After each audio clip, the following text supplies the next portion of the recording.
She remembered the day like a scar. It was one of those afternoons where the sunlight looked softer than it felt, where the world kept moving like nothing was wrong, but inside she was bracing for something to change.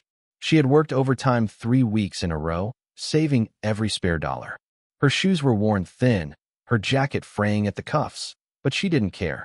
She was walking to that boutique with one goal: to buy herself something nice, something that made her feel like she was more than just someone scraping by. The store was everything she imagined it would be. Large glass windows reflected the sky, polished so clean it was like stepping through water. Behind them stood mannequins dressed in elegant coats and silk blouses, clothes she had seen in magazines but never thought she would touch. Her heart thudded in her chest as she opened the door, the bell chiming softly, the air immediately changing. Scented with expensive perfume, leather handbags, and that faint electric hum of background music meant to make her feel wealthier than she was. She stepped inside slowly, holding her purse tight against her. Every rack seemed like it belonged in a different world. She knew the math. One blouse could equal her electricity bill. One dress could eat her entire week's paycheck. But she had saved. She had budgeted. This was supposed to be her moment. And then she heard it. The sound wasn't loud at first, a snicker, like someone had stifled a laugh behind their hand. She turned and saw her, the clerk behind the counter. The clerk looked perfect, like she had stepped out of one of the glossy ads plastered on the store walls. Her makeup flawless, her nails manicured, her hair falling in waves that looked effortless but probably took hours. She leaned toward another employee, whispered something, and then laughed again, this time louder. And her eyes were on her. She froze. Her chest tightened. The clerk didn't have to say it outright. She knew. She knew by the way her gaze skimmed over her, pausing on her old shoes, on the second-hand bag slung across her shoulder. The clerk was laughing at her. "Can I help you?" The clerk called finally, her voice sweetened but sharpened with something hidden underneath. It was the kind of tone that sounded polite enough to the untrained ear, but was laced with poison for the person it was aimed at. "I'm just looking," she managed, forcing her voice to stay steady. The clerk's lips curved, a smile that was all teeth and no warmth. "Of course you are." She said it slowly, deliberately, like a jab slipped in under the ribs. The other clerk smirked, pretending to busy herself with a display of scarves. Her face burned. She wanted to argue, to snap back, to tell her she had every right to be there. But instead, she felt herself shrinking, folding inward, desperate to escape the gaze. She turned back to the racks, stared blankly at price tags she couldn't even read through the blur in her eyes. Her throat ached. Her hands trembled. She left without buying a thing. The bell chimed behind her as she walked out, and she swore she heard the clerk laugh again, soft but sharp enough to slice through the air. The humiliation followed her all the way down the block. Every window she passed reflected her back at herself. The worn shoes, the tired eyes, the person the clerk had seen and decided wasn't worth respect. And the worst part? She let the clerk make her feel that way. That night, she lay in bed replaying the moment over and over. Her stomach twisted, her cheeks heated again just from the memory. She thought about how excited she had been, how proud she had felt walking toward that store, believing for once she could belong, and how quickly the clerk had ripped it away. But the more she thought about it, the more something else grew underneath the shame. It started as a spark, anger, not the fleeting kind that fades with sleep, but the slow, simmering fire that burns deeper each time she breathed. Because she realized something. The clerk didn't just laugh at her. She thought she had power over her. She thought her smirk, her mockery, could define her. She thought she would walk away and never return. That was when she made her vow. One day, she would walk back into that store. But not as the customer the clerk mocked. Not as the person dismissed, as just looking. She would walk in as someone the clerk needed. Someone whose presence she couldn't ignore. Someone whose money, whose influence, whose choices would decide whether the clerk thrived or sank. The clerk thought her laughter was the final word. She had no idea she had just written the first line of her revenge. Because humiliation, when you hold on to it, becomes fuel. And she was going to turn that fuel into fire hot enough to make the clerk beg for her business. The morning after that humiliation, she walked past the store again on her way to work. She didn't need to. It was out of the way, a detour that cost her 10 minutes, but she did it anyway. She slowed her steps as she passed, peering through the glass. There she was, The clerk with her perfect hair, perched behind the counter like she owned the world. She was laughing again, that same polished laugh, her head tilted back. She clenched her fists in her coat pockets. But this time, instead of letting the shame choke her, she forced herself to swallow it whole. She let it burn on the way down. Because she realized something in that moment. The clerk had no idea who she really was. She thought she had her figured out from her shoes and her bag. She thought her value ended at the price tag she could reach. And she thought her laugh meant something. She was wrong. That day at work, she started something new. Normally, she kept to herself, doing her job quietly, clocking in and clocking out. But that morning, she walked in differently. She volunteered for tasks that no one wanted. She asked for extra projects. She raised her hand in meetings when before she would have stayed silent. People noticed. Her boss noticed. It wasn't overnight, but slowly, her name started coming up in conversations she wasn't part of. At night, while others were sleeping, she was learning. She pored over articles, books, and tutorials on business, finance, marketing.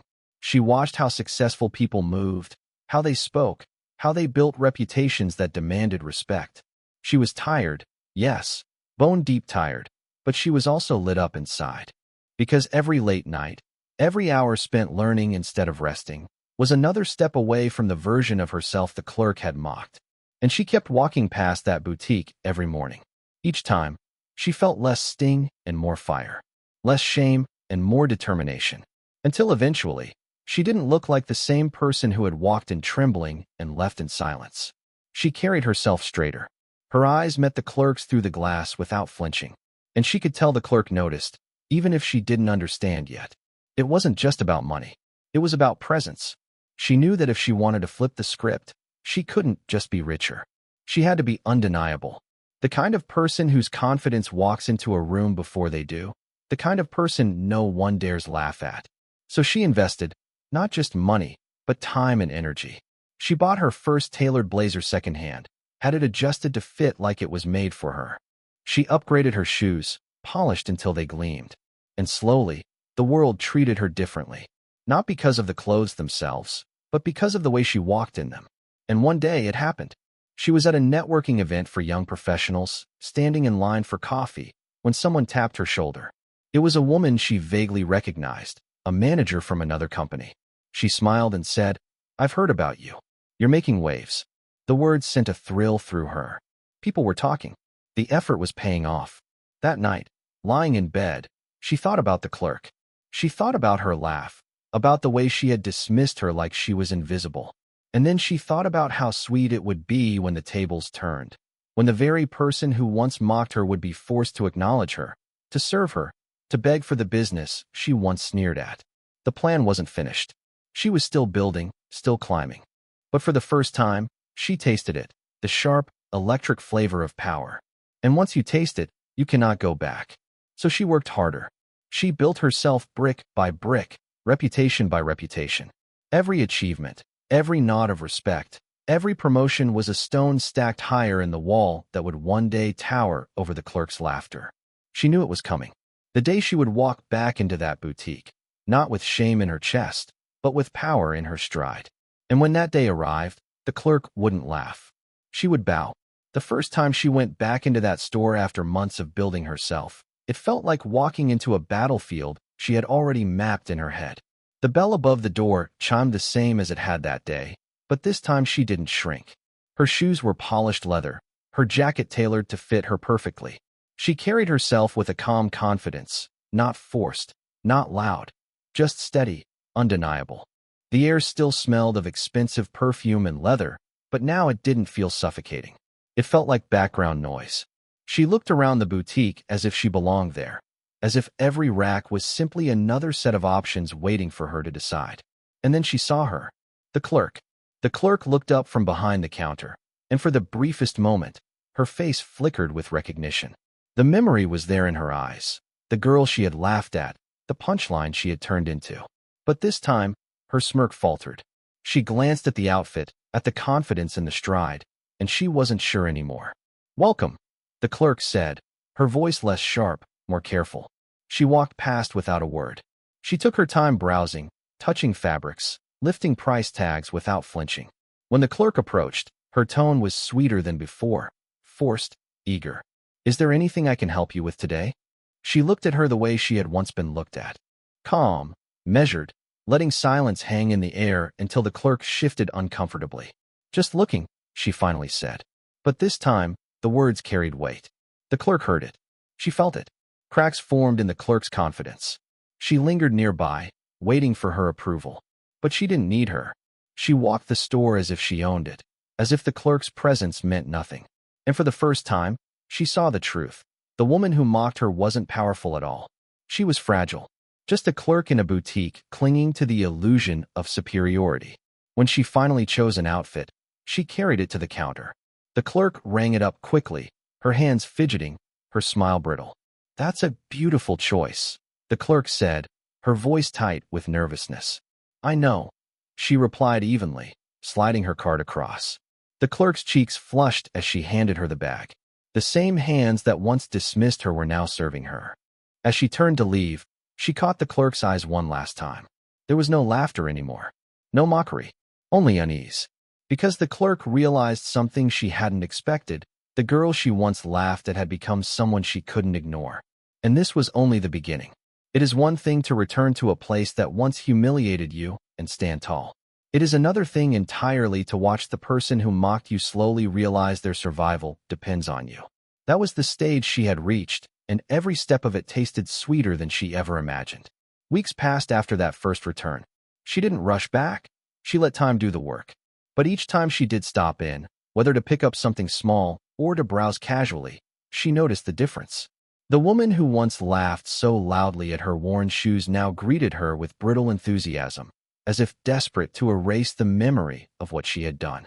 Her smile was wider, but not genuine. Her voice higher, trembling. And then came the day she discovered just how fragile the clerk's world had become. She had been invited to a business luncheon, the kind of event she once thought was reserved for people far beyond her reach. The room buzzed with conversations about investments, expansions, and partnerships. And there, she overheard something that made her heart race. A boutique owner from across town mentioned how their competitor, the very boutique where the clerk worked, had been struggling. Sales were slipping, reviews were souring, and management was under pressure to improve customer experience. She nearly smiled into her glass of water. The irony was sharp. The same woman who built her sense of power on mocking customers now had her job hanging by the very thing she once scorned.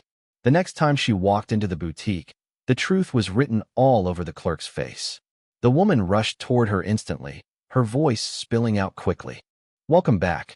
We just got new arrivals, pieces I think you'll absolutely love. May I show you?